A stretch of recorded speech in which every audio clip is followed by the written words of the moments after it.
silloin on ihan turha lähteä lyömään sitä vastustajaa päähän suoraan, koska se haarniska on suunniteltu torjumaan niitä iskuja. Mun ei välttämättä tarvitse torjua kaikkia lyöntejä käyttäen miekkaa, koska ne lyönnit yksinkertaisesti kimppoo pois siitä haarniskasta.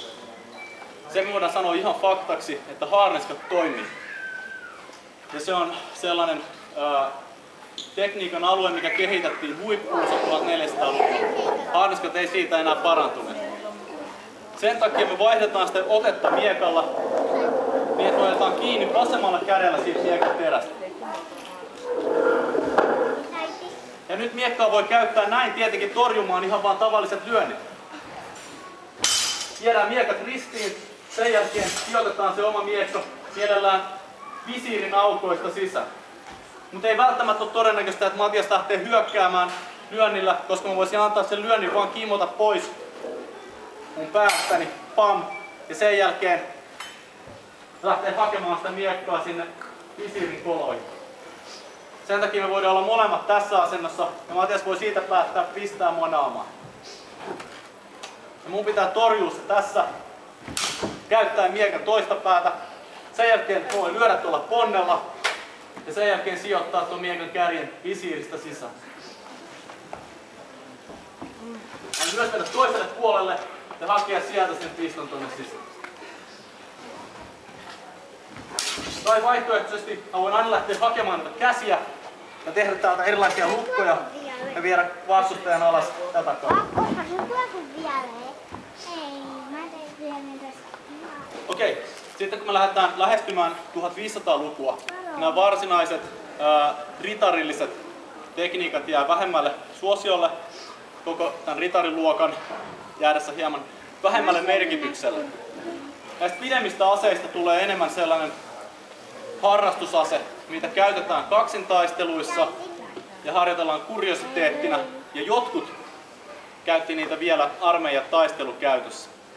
Miekat pitenee, eli 1500-luvulla me nähdään miekkoja, jotka on tämän mittaisia tai vielä pidempiä.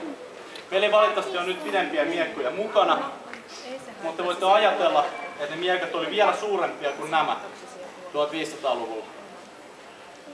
Ja se miekkojen käyttö muuttui sillä tavalla, että haarniskoja ei juurikaan enää käytetty, ja niitä käytettiin ilman haarniskoja kaksintaistelutarkoituksessa. Tekniikat sen sijaan pysyi suurin piirtein samoin, mutta pikkusen erilaisia. Ja me näytetään nyt muutama tekniikka, mitkä tulee 1500-luvulta, ja te voitte huomata, että ne on melkein samanlaisia kuin nämä 1400-luvun tekniikat. Eli tavallista hyökkäystä vastaan, aivan samanlainen torjunta kuin aikaisemmin toimii, mutta usein palautus tehtiin toiselta puolelta astuen tänne sivuun. Liike on hieman hitaampi, mutta siinä on se etu, että mun miekka on menossa sellaiseen suuntaan, että jos Matias päättäisi tuolta vielä lyödä, niin mä saan välittömästi torjuttua samalla liikkeellä sen seuraavan lyön. Vaihtoehtoisesti mä voin palauttaa lyönnin suoraan Matiaksen jalat. Mä voin myös torjua ja sen jälkeen pudottaa kärjen suoraan Matiaksen kaulaa vasten ja astua sisään piston kanssa.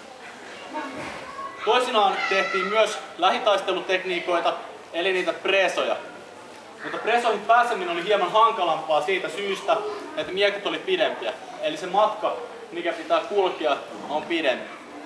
Sen takia usein niihin päädyttiin sillä tavalla, että ensimmäinen asia mitä mä teen, jos Matias on tuossa asennossa, mä lähden hyökkäämään ja mä heitän piston tuolta ulkopuolelta, koska mä tiedän, että Matias lähtee torjumaan sitä mun pistoa. Nyt kun Matias on torjunut sen piston, niin mä astunkin oikealla jalalla sisään. Siinä vaiheessa otan tuon vasemman käden käyttöön ja nyt mä voin lyödä tuolla ponnella. Eli ei mennä suoraan sinne, vaan haetaan sellaista tilannetta, missä meidän miekat on selkeästi ristissä. Miekat on ristittynyt. Tästä ei välttämättä kumpikaan uskalla välittömästi lähteä lyömään. Mutta jos musta tuntuu siltä, että mä ehdin yhdellä askeleella tarpeeksi lähelle, mä voin astua tänne ja täältä lyödä Matiasta. Vaihtoehtoisesti, jos mä oon kauempana, mä voin lyödä toiselle puolelle, mutta tiedän, että Matias lähtee torjumaan tämänkin lyönnin. Nyt miekkat on ristissä toiselta puolelta, mutta pääsee sieltä tulemaan sisään. Jos me tehdään toi vielä uudestaan, mä hyökkään yhdelle puolelle, toiselle puolelle ja sitten sieltä välittömästi sisään. Demonstraatio toimisi paremmin niillä pidemmillä aseilla, mutta niiden puutteessa tästäkin se idea tulee selville.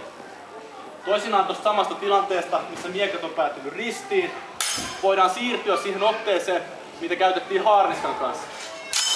Ja varmistaa se, että vastustajan miekka päätyy tarpeeksi kauas ja sen jälkeen lyödä vastustajan päähän. Käännän ton miekan ja mä käytän miekan väistiä siihen, että mä sysään vastustajan miekan pois ja tuun välittömästi ponnen kanssa toiselta puolelta sisään. Okei.